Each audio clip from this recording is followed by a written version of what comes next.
ሰላም ጤና ይስጥልን ውድ ሪፖርተር ተከታታዮች የሰዓቱን ዜናዎች ቀጥዬ አሰማችኋለሁ።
ከፍተኛ መጠን ያለው ጥሬ ገንዘብ በመኖሪያ ቤታቸው የደበቁ ባለሀብቶች ላይ የማያዳግም እርምጃ እወስዳለሁ ሲል ጊዜያዊ አስተዳደሩ አስጠነቀቀ። የትግራይ ክልል ጊዜያዊ አስተዳደር ፕሬዝዳንት ሌተናል ጀነራል ታደሰ ወረደ በክልሉ ውስጥ የሙስና ወንጀል መባባሱን እንዲሁም የመንግስት ሕግን የማስከበር አቅም በመዳከሙ በክልሉ ሁሉን አቀፍ ለውጥ እንዳይመጣ እንቅፋት መሆኑን ገልጸዋል። ችግሩን በየደረጃው ለመፍታት ጥረት እንደሚደረግ ገልጸው ጥሬ ገንዘብን የመደበቅ ተግባር መንሰራፋቱንም ጠቁመዋል። ከፍተኛ መጠን ያለው ጥሬ ገንዘብ በመኖሪያ ቤታቸው የደበቁ በክልሉ ካጋጠመው ቀውስ ለማትረፍ የሚፈልጉ በርካታ ባለሀብቶች ላይ የማያዳግም እርምጃ እንደሚወሰድ አስጠንቅቀዋል። የትግራይ ክልል ጊዜያዊ አስተዳደር ስራ አስፈጻሚ ኮሚቴ ያሉበትን ችግሮች ለመፍታት ሀብት ለማሰባሰብ የሚያስችል ደንብ ከ10 ቀናት በፊት ማጽደቁ የሚታወስ ሲሆን የሀብት አሰባሳቢ ኮሚቴው ሰብሳቢ ዶክተር አብርሃም ተከስተም ከጥቅምት ወር ወዲህ የፌዴራሉ መንግስት ለትግራይ ከተመደበው በጀት ውስጥ እየላከ ያለው 1/3ኛውን ብቻ ነው ማለታቸው አይዘነጋም። ከዚህ በተጨማሪ የተፈናቃዮችን ጉዳይ ሳያነሱ ያላለፉት የጊዜያዊ አስተዳደሩ ፕሬዝዳንት ሌተናል ጀነራል ታደሰ ወረደ ላለፉት 5 ዓመታት ሳይፈታ የቆየው የተፈናቃዮችና የክልሉ የግዛት አንድነት ጉዳይ አፋጣኝ መፍትሄ ሊሰጠው እንደሚገባ ጠቁመዋል። ከዚህ ቀደም ተፈናቃዮችን ወደ ጸለምትና አካባቢው እንዲመለሱ የማድረግ ስራ ተጀምሮ የነበረ ቢሆንም አካባቢውን በኃይል በያዙት የአማራ ታጣቂ ኃይሎች እስርና ግድያ እየፈጸሙባቸው ነው። ከዚህም ባለፈ በገዛ ቀያቸው በድጋሚ እንዲፈናቀሉ እየተደረጉ ነው ሲሉ ወቅሰዋል። በጸለምት አካባቢ ትምህርት እንዲጀመር ሲደረግ የነበረው ጥረት በኃይል እንዲቋረጥ መደረጉን ጠቅሰው በቅርቡም በትግርኛ ቋንቋ የተዘጋጁ የመማሪያ መጻሕፍት እንዲቃጠሉ ተደርገው በአማርኛ ቋንቋ በተዘጋጁ የመማሪያ መጻሕፍት መተካታቸውን ተናግረዋል። በአሁኑ ወቅትም በአማርኛ ቋንቋ ትምህርት የመስጠት ሂደት መጀመሩን በመግለጽ ይህ አካሄድ ግጭት ቀስቃሽ ተግባር በመሆኑ በአፋጣኝ ሊታረም ይገባል ብለዋል። የመንግስት ታጣቂዎች በምሽት የፓርቲውን ዋና ጽህፈት ቤት በመክበብ ማስታወቂያዎች እንዳነሱና ዛቻ እየላኩ መሆኑን የመላው ኢትዮጵያ አንድነት ድርጅት አስታወቀ። የመላው ኢትዮጵያ አንድነት ድርጅት መኢአድ የተሰኘው ተቃዋሚ የፖለቲካ ድርጅት ላለፉት 35 ዓመታት የድርጅቱ ጽህፈት ቤት ሆኖ ባገለገለው በአራዳ ክፍለ ከተማ ስር ቸርችል ጎዳና አካባቢ በሚገኘው ቢሮ የመንግስት የጸጥታ ኃይሎች በመክበብ የንብረት ጉዳት እንዳደረሱበት አስታውቋል። መኢአድ ለኢትዮጵያ ሪፖርተር እንዳረጋገጠው ከሆነ ትላንት ጥር 6 ቀን 2018 ዓ.ም ምሽት 4 ሰዓት ላይ በአዲስ አበባ በሚገኘው የድርጅቱ ዋና ጽህፈት ቤት ላይ የታጠቁ ኃይሎች የተከበበ ሲሆን ድርጅቱ አፍራሽ ግብረ ኃይል ወንበዴዎች ሲል የጠራቸው አካላት የድርጅቱን ማስታወቂያ አንስተው በመውሰድ ዛቻና ማስፈራሪያም እያደረሱ ነው ተብሏል። የመኢአድ የውጭ ጉዳይ ኃላፊ የሆኑት አቶ ማሙሸት አማረ በጽህፈት ቤቱ ላይ ድርጊቱን የፈጸሙት አካላት የመንግስት ታጣቂዎች መሆናቸውንና የቢሮውን አካባቢም ከበው እንደነበር ለሪፖርተር ተናግረዋል። ከዚህ ቀደም በተደጋጋሚ የፓርቲውን የውጭ ማስታወቂያ ለማንሳት የተለያየ ሙከራ ከማድረግ ባለፈ የፖለቲካ ፓርቲው በመስሪያ ቤቱ ስብሰባ እንዳያደርግ የሚዝቱ መልእክቶች ሲደርሱት እንደነበር ተገልጿል። ከምሽት ጀምሮ ታጣቂዎችና ደህንነቶች እየተላኩ በድርጅቱ አባላት ላይ እየዛቱ ነው ያሉት የመኢአድ አመራር ድርጅቱ አሁን ባለው ሁኔታ በመላው ሀገር አቀፍ ምርጫ ለማድረግ አስቻይ ሁኔታ የለም ብሎ እየተሟገተና ብሔራዊ ምርጫ ቦርድ ሁኔታዎችን እየገመገምን እንሄዳለን በሚል ለምርጫ ዝግጅት እየተደረገ መሆኑን በማስታወስ አሁን በድርጅታቸው ጽህፈት ቤት ላይ የተፈጸመው ድርጊት አዲስ አበባ ላይም ቢሆን ነፃ ምርጫ እንደማይደረግ የሚያመላክት ነው ሲሉ አስጠንቅቀዋል። የመላው ኢትዮጵያ አንድነት ድርጅት ከዚህ ቀደምም በዋና ጽህፈት ቤቱ ይፈጸማል ያላቸውን የማዋከብ ድርጊቶች ለምርጫ ቦርድ በማሳወቅ ለሚመለከታቸው የጸጥታ አካላት ማሳወቂያ ቢሰጥም የተለያየ ምክንያት ሲሰጥ ቆይቷል የተባለ ሲሆን ህጋዊ ፓርቲን በህግ አግባብ መጠየቅ ሲቻል መጪው ምርጫ ላይ ጫና ለማሳደር የሚደረግ ግፊት ነው ሲሉ የፓርቲው የውጭ ጉዳይ ኃላፊ ገልጸዋል። ፓርቲው ከቀናት በኋላ ትብብር ለኢትዮጵያ አንድነት በተባለው ቅንጅታቸው በኩል የእጩዎች ማስተዋወቅ መርሃ ግብር የሚካሄድ ሲሆን ይህንንም ለማደናቀፍ የተደረገ ነው ሲሉ አቶ ማሙሸት አክለዋል። የድርጅቱ አመራር ወደ ምርጫ ጊዜው እየቀረበ ቢሄድም የምርጫ አስቻይ ሁኔታ የባሰ እየጠበበ ነው ሲሉም ተናግረዋል። እንግዲህ ምንድነው ያው የመላው ኢትዮጵያ አንድነት ድርጅት የተቋቋመበት ዓላማ ይታወቃል። በሰላማዊ የፖለቲካ ትግል ውስጥ ላለፉት 35 ዓመታት ተሳትፎ ሲያደርግ ሲታገል የቆየ ፓርቲ ነው። በዚሁ መሰረትም እንግዲህ ብዙ ላለፉት ረጅም ዓመታት ለዲሞክራሲያዊ ስርዓት ግንባታ በሚያደርገው አስተዋጽኦ ልክ በመንግስት በተለያየ ጊዜና በተለያየ ወቅት ግፍ ሲፈጸምበት እንደነበረ ይታወቃል። አመራሮቹ፣ አባላቱ፣ ደጋፊዎቹ በእስር ቤት ሲንገላቱ እንደኖረ የሚታወቅ ነው።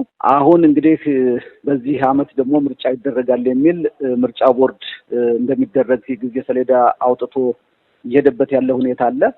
ይህንን በሚመለከት እንግዲህ በመላ ሀገሪቱ ምርጫ ለማድረግ አስቻይ ሁኔታዎች የሉም የሚል መኢአድ በሚገኙ የምርጫ ቦርድ ስብሰባዎችና በመግለጫዎቹ እንዲሁም ትብብር ለኢትዮጵያ አንድነት ጋር ከተባበራቸው ፓርቲዎች ጋራ በጋራ አስቻይ ሁኔታዎች ሳይፈጠሩ የሚደረገው ምርጫ ከጥቅሙ ጉዳቱ ያመዝናል በሚል በተለያየ ጊዜ የሞገትንበት ሂደት አለ። እንግዲህ ይሄንን ምርጫ ቦርድ ስራዬ ነው፣ እኔ ስራዬን እየሰራሁ ነው ያለሁት።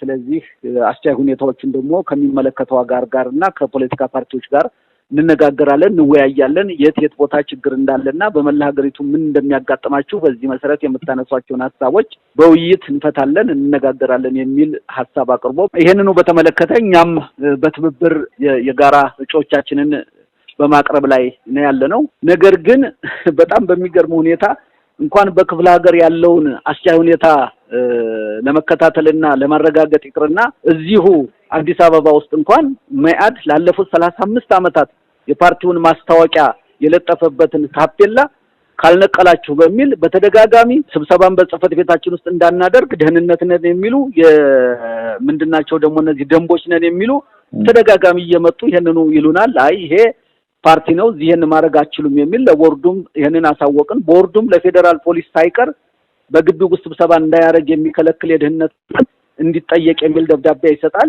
ደንቦችም ይሄንን የሚያደርጉትን ነገር እንዲያቆሙ የሚል እንዲሁ መልስ ይሰጣል። ይሄንን እንትን ሳያደርጉ ምላሽ ሳይሰጡና ችግራቸውን ሳያስወግዱ ትላንትና ዕለት በሚያሳዝን መልኩ በሌሊት እንደ ሽፍታ ግብረ ኃይላቸውን ሰብስበው ታጣቂያቸውንና ፖሊሶቻቸውን ሰብስበው ከበው ጽህፈት ቤቱን ዙሪያውን ከበው ጥበቃዎቹን እንዳይናገሩ የቢሮአችንን ታፔላ ከምሽቱ 4 ሰዓት ነቅለው ይዘው ሄደዋል። ይሄ እንግዲህ በጣም የሚያሳፍር ነው። ለምርጫ እየተዘጋጀን ያለ ነው። በሚቀጥለው ቅዳሜ ደግሞ የትብብሩ እጩዎች የሚተዋወቁበት ነው።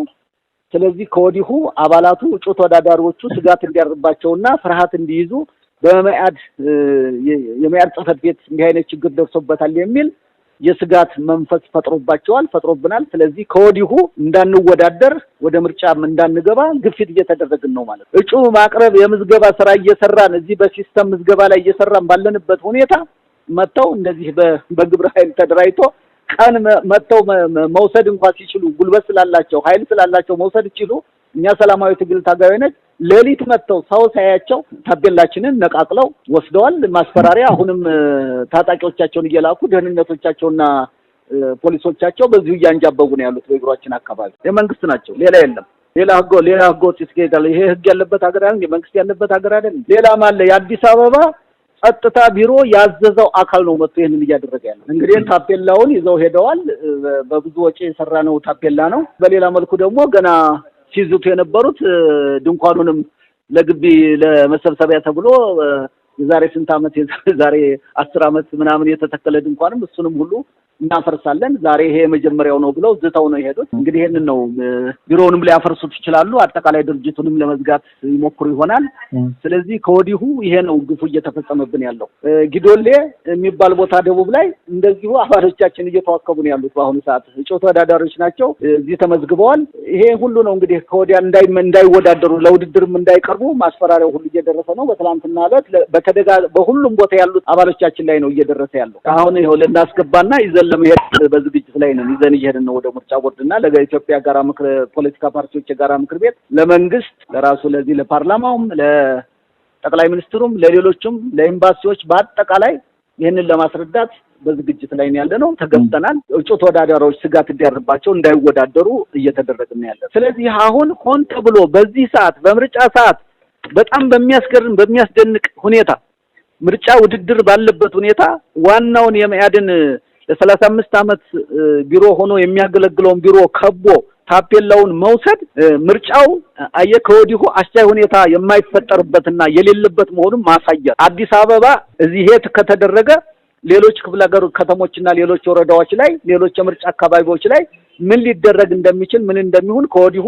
መገመት አያዳግት። ስለዚህ እየባሰበት የሚመጣ ነገር ነው እንጂ በዚህ የሚሻሻል ነገር የለም። እጅግ ዘመናዊ ፋብሪካ ዓለም በደረሰችበት የቴክኖሎጂ ውጤት ተደራጅቶ ብቁ ኬሚስቶችንና ዘመናዊ ላቦራቶሪዎችን አሟልቶ ለኢንዱስትሪዎች ግብዓት የሚሆኑ የተለያዩ ኬሚካሎችን የሚያመርት የዘርፉ የጀርባ አጥንት በምርቶቹ ጥራትና አቅርቦት የሚወደስ አላይድ ኬሚካልስ ለሳሙናና ዲተርጀንት ፋብሪካዎች፣ ለቆዳና ብረታ ብረት ፋብሪካዎች፣ ለግንባታ ስራ የሚውሉ መሳሪያዎችን ለሚያመርቱና ለወረቀት ፋብሪካዎች የሚያገለግሉ ሶዲየም ሲልኬት በፈሳሽና በጠጣር፣ አልካላይንና ኒውትራል በፈሳሽና በጠጣር፣ ሰልፈሪክ አሲድ፣ ሊኒየር አልካላይን ቤንዚን ሰልፈሪክ አሲድ፣ ላፕሳ፣ ሶዲየም ላውሪል ኢተር ሰልፌት፣ SLES፣ ኩልኮዳይታኖላሚድ፣ CDEA፣ ኮካማይዶ ፕሮፒቤታይን፣ CAPB እና ሌሎችንም ኬሚካሎች በጥራትና በበቂ ሁኔታ አምርተን ለደንበኞቻችን ስለ አጠቃቀማቸው ስልጠና ሰጥተን በተመጣጣኝ ዋጋ እናቀርባለን። ለዚህም የበርካታ ISO እና አውቶራይዝድ ኢኮኖሚክ ኦፕሬተር AEO ሽልማቶች ባለቤት ነን። አላይድ ኬሚካልስ። ሶማሊያ የተባበሩት አረብ ኤምሬትስን ወታደራዊና ዕቃ ጫኝ አውሮፕላኖች ወደ አየር ክልሏ እንዳይገቡ አገደች። ከሰሞኑ በሶማሊያና በተባበሩት አረብ ኤምሬትስ መካከል የተፈጠረውን መካረር ተከትሎ ባለቤትነታቸው የተባበሩት አረብ ኤምሬትስ የሆኑ ወይንም በኪራይ የምትጠቀምባቸው ወታደራዊና ዕቃ ጫኝ አውሮፕላኖች ወደ አየር ክልሏ እንዳይገቡ አገዳለች። የሶማሊያ የደህንነት ምንጮችን ጠቅሶ አናዶሉ እንደዘገበው ውሳኔው የተባበሩት አረብ ኤምሬትስ የየመንን የደቡብ የሽግግር ምክር ቤት ኃላፊ አይዳሩስ አልዙባይዲን ከሶማሊያ የጸጥታው ዘርፍ ባለስልጣናት ፍቃድና እውቅና ውጪ ግዛቷን ተጠቅማ በማስተላለፏ እገዳውን ለመጣል ምክንያት ሆኗታል። ዩኤኢ ቀውሱን ለመቆጣጠር እንዲሁም ከሶማሊያ ጋር የተፈጠረውን አለመግባባት ለመፍታት የእፎይታ ጊዜ መጠየቋን የገለጹት ምንጮቹ የሶማሊያ መንግስት ግን እገዳው ካለፈው ጥር 8 ቀን 2026 ጀምሮ ተግባራዊ እንዲሆን ጥረት አድርጓል ብለዋል። በሶማሊያ አየር ማረፊያዎች ካረፉት 6 የኤምሬትስ ወታደራዊና የጭነት አውሮፕላኖች መካከል አንደኛው ባለፈው ሳምንት አርብና ቅዳሜ 2 ጊዜ እገዳውን በመጣሱ የሞቃዲሾ መንግስት ተጨማሪ እርምጃዎችን እንደሚወስድ አስጠንቅቋል። እገዳው ፍላይ ዱባይን ጨምሮ የሲቪል አየር መንገዶችን እንደማይመለከት ዘገባው ጠቅሷል።